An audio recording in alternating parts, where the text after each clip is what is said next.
आपने ये बात कही है और ऐसे में एक चर्चा बड़ी हो रही है कि निर्मल चौधरी ने करोड़ों रुपए की गाड़ी ली है, टोयोटा वेलफेयर नाम की जो गाड़ी है वो ली है, और लोग अब ये पूछ रहे हैं कि क्या छात्र संघ अध्यक्ष रहते हुए क्या इतना पैसा कमाया जा सकता है कि आपके पास 3-3 लग्जरी गाड़ियां हों, और लोग ये कह रहे हैं कि पैसा आता कहाँ से है?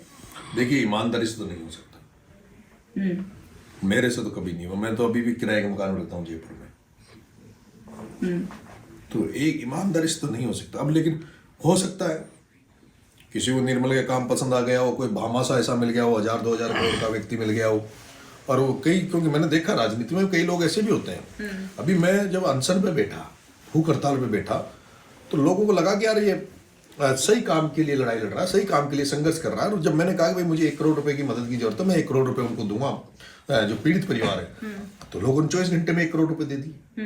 अब अगर कहीं कोई भामासा, बड़े भामासा उनको मिल गए हों और वो चाहते हैं कि भाई निर्मल अच्छा काम कर रहा है, छात्र संघ से निकल के आया, ये आगे बढ़ सकता है, और वो उसको गाड़ी दिला रहा होगा, तो क्या दिक्कत है?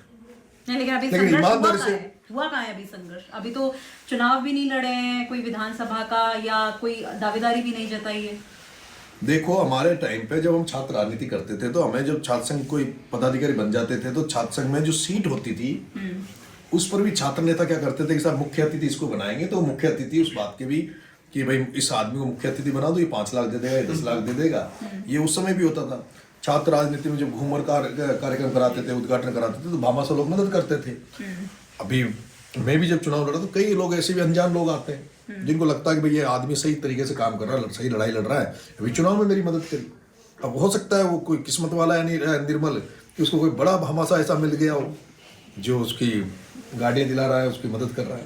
नहीं, ठीक है। मैं देखो, मेरे को उस मामले में कुछ पता नहीं है ना, निर्मल कैसे गाड़ी मिल रही है, कौन गाड़ी दे रहा है, कहाँ से पैसा आ रहा है, मुझे बिल्कुल पता नहीं है। तो मैं क्यों जबरदस्ती उसकी क्रिटिसाइज करूँ?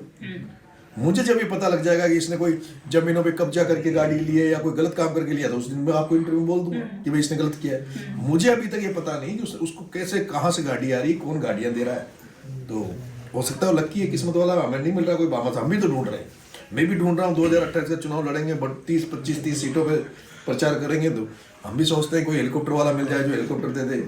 हम भी सोच रहे हैं कोई भाई टेंट लगाने के लिए या हमारी मदद करते, क्योंकि जरूरत तो पड़ती है राजनीति में। देखो, राजनीति में बहुत पैसों की जरूरत पड़ती है, बहुत खर्चा होता है, और कई बार ऐसे भी कार्यक्रम होते हैं जहाँ हमें बेचारे जो स्टूडेंट, बेरोजगार स्टूडेंट कोई क्रिकेट की ट्रॉफी कर रहा है, वहाँ हम जा रहे हैं, तो ये आशा करते हैं भाई साहब आए तो कोई 2-5 हज़ार की मदद कर दे।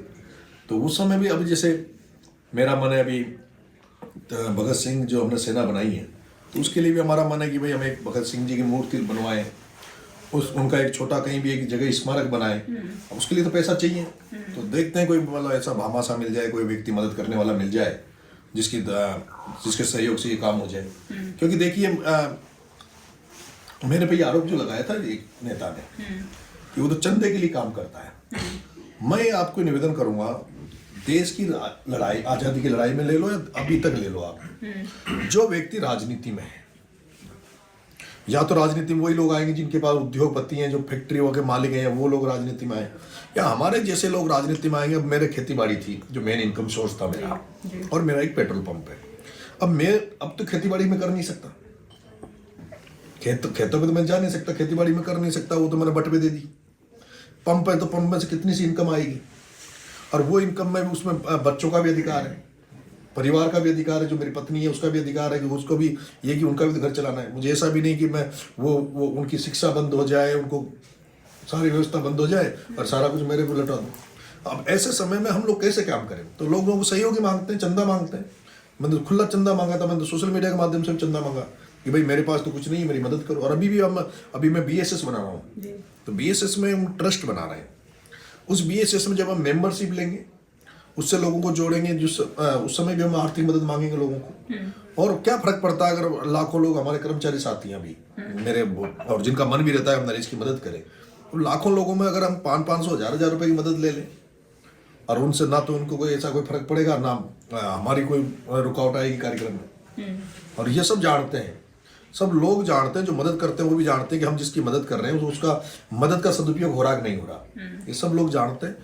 तो ठीक है, आपको क्या लगता है कि कैसा चल रहा है तीसरे मोर्चे का काम? क्योंकि अभी भी राजस्थान में यही धारणा है कि राजस्थान में तीसरा मोर्चा नहीं बन सकता, कांग्रेस या मैंने अभी कई लोगों से मिला था, और मुझे लगता है कि इसकी रूपरेखा 2027 के जो उत्तर प्रदेश का चुनाव होगा उसके बाद शायद राजस्थान में हलचल होगी।